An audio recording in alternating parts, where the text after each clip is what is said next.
Salam cerdas, Ibu Bapak, Saudara-saudara yang saya hormati. Sesi membaca berita dan sedikit komentar dari saya kali ini membicarakan topik peningkatan harga emas yang luar biasa selama beberapa waktu terakhir ini.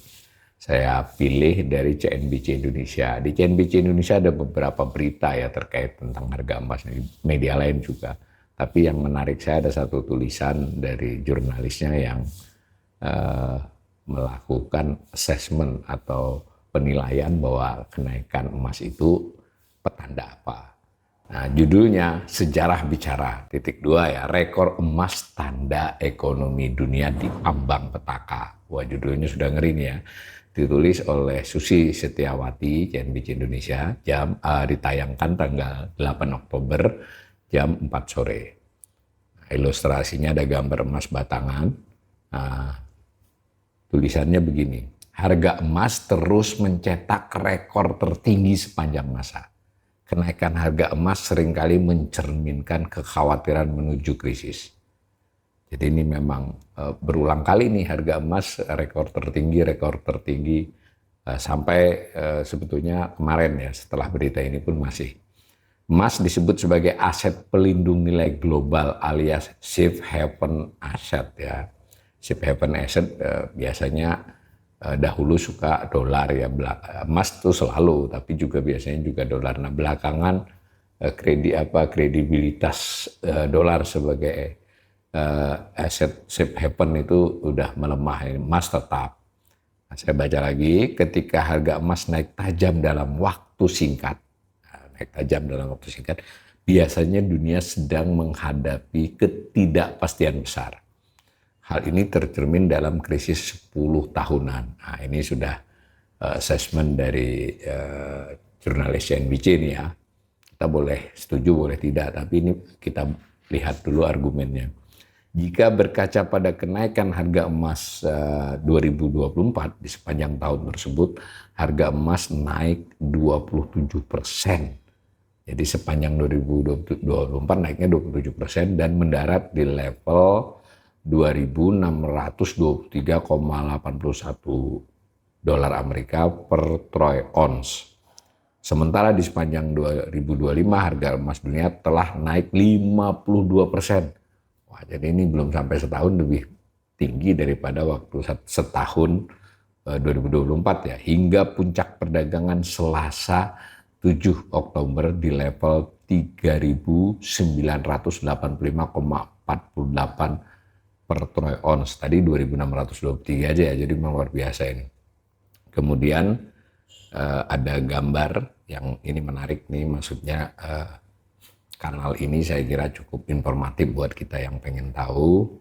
Ini ada pergerakan harga emas ya. Nah, kalau kita lihat di tunjuk-tunjuk itu ada angkanya ya, jadi enak ini. Memang kelihatan kalau grafiknya, di sini ada dari 1970 nih, kemudian ditandai di tahun-tahun berapa kenaikannya itu melonjak ya, itu ada 78, 88, 98, 2008, 2018 dan sekarang ya yang cukup tajam. Nah, melihat track record harga emas sebelum krisis 10 tahunan, harga emas selalu mencatatkan kenaikan yang signifikan. Jadi kenaikannya mendahului krisis ya kalau berdasarkan tafsiran jurnalis ini, tapi sebetulnya ini juga memang udah ada pendapat-pendapat para ekonom dan dikaitkan dengan gambar di atas tadi. Nah, CNBC Indonesia Research, nah berarti kan tim risetnya ini telah mencatatkan track record harga emas sebelum krisis 10 tahunan yang terjadi sejak 1978 hingga 2018. Kalau yang sekarang kenaikannya iya, tapi krisisnya kan belum tentu kan. Nah, periode krisis 78 itu krisisnya krisis minyak dan devaluasi rupiah. Minyak di dunia, devaluasi rupiah di Indonesia ya. Itu periode kenaikan itu pada 30 Agustus 76 sampai 31 Oktober 1978, kurang lebih 2 tahun itu naiknya 137,38%. Lalu 1988 ini diidentifikasi oleh tim risetnya CNBC, tapi khusus Indonesia ini krisis perbankan awal dan deregulasi. Naiknya 49,18%, kurang lebih juga 2 tahun, Januari 86 sampai Januari 88. Lalu 1998, krisis moneter Asia, jadi bukan hanya kita nih, Asia, itu 2 Januari 96 sampai 2 Januari 98, 2 tahun juga. Nah ini menarik ini justru harga emas minus 26,23%. Kalau ini nanti mungkin harus dilihat yang setengah tahun atau setahunnya ya, tapi ini sebetulnya beda nih kasusnya ya. Ini betul min 26,23 ya. Nah, lalu 2008 itu krisis keuangan global. Jadi saya ulangi tadi, kalau krisis moneter Asia tidak didahului oleh kenaikan harga emas ya. Untuk kasus 2 tahun sebelumnya, tapi kalau setengah tahun setahun ini memang kita harus lihat lagi di grafik tadi ya. Jadi tidak selalu begitu. Tapi kalau lihat gambar, ini memang 98, krisis 98 tidak disertai dengan kenaikan harga emas ya, kalau berdasarkan info yang disampaikan oleh CNBC ini. Nah, 2008 krisis keuangan global itu juga naik 68,54% dalam kurun waktu 1,5 tahun. Itu 2006 Oktober sampai Maret 2008. Lalu 2018 gejolak nilai tukar dan mini krisis emerging market. Beberapa emerging market mengalami krisis kecil ya.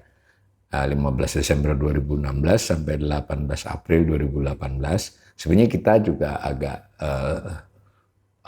mengalami resesi ya, tapi tidak resesi yang tampak besar. Itu kenaikan hanya 19,55%. Nah, ini dijelaskan lebih lanjut oleh artikel ini. 78 itu dunia menghadapi second oil shock akibat revolusi Iran, yang harga minyak melonjak tajam. Nah, dan seterusnya, ini mengganggu pasokan minyak dunia, kestabilan ekonomi global, inflasi tinggi, dan resesi di beberapa negara.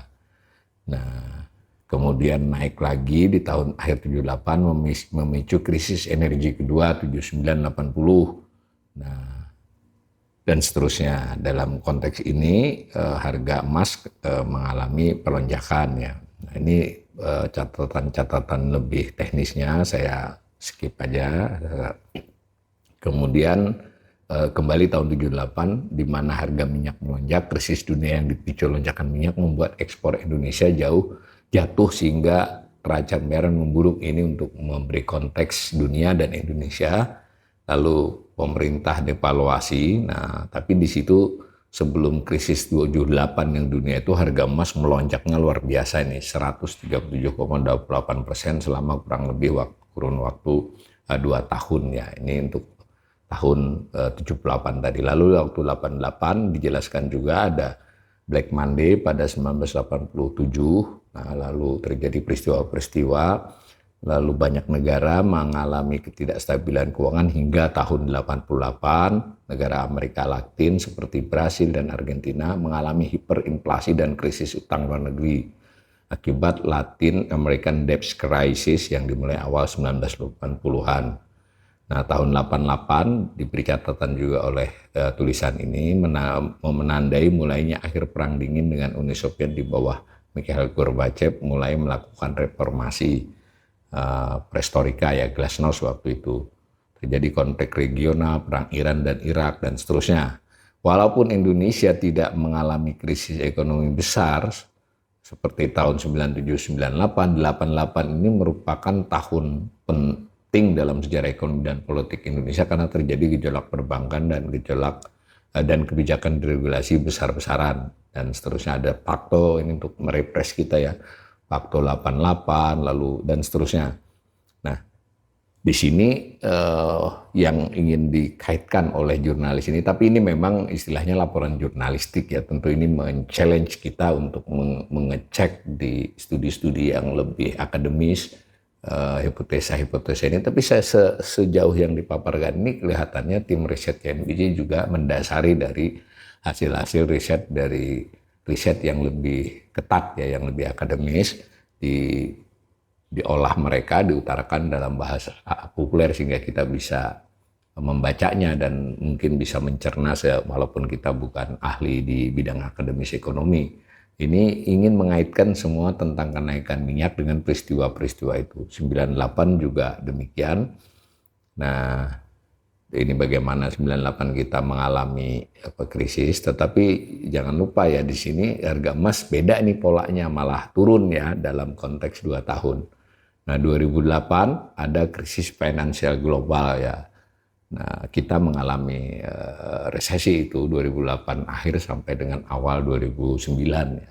Di sini ada juga cerita tentang bagaimana sebetulnya krisis itu di Amerika ya. Krisis ini berasal dari Amerika Serikat, terutama dari sektor perumahan dan perbankan.